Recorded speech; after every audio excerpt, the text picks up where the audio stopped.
Alam mo ba na may batas ang isang militar na nagsasabi na patayin ang sarili nilang sundalo? Sa Israel mayroon itong pangalan, ang Hannibal Directive. Ito ay isang lihim na utos na isinabatas ng Israeli Defense Forces noong 1986.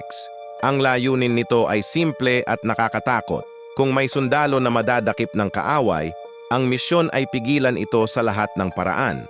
Kahit ibig sabihin nito ay patayin ang sariling sundalo. Ang lohika ng militar ay ganito.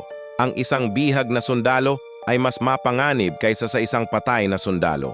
Dahil ang bihag ay magiging sandata, magiging bargaining chip, magiging dahilan para palayain ang daan-daang bilanggo. Noong Agosto 2014, sa panahon ng digmaan sa Gaza, may ulat na na-activate ang direktibang ito nang madakip si Lieutenant Hadar Goldin. Ang Israeli artillery ay nagpaputok sa lugar kung saan siya huling nakita. Higit sa 200 sibilyan ang namatay sa loob ng ilang oras. Si Goldin ay hindi nakaligtas. Ang mga opisyal ay hindi kailanman buong-buong inamin ang nangyari.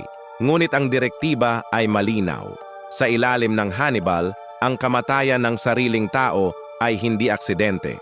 Ito ay opsyon.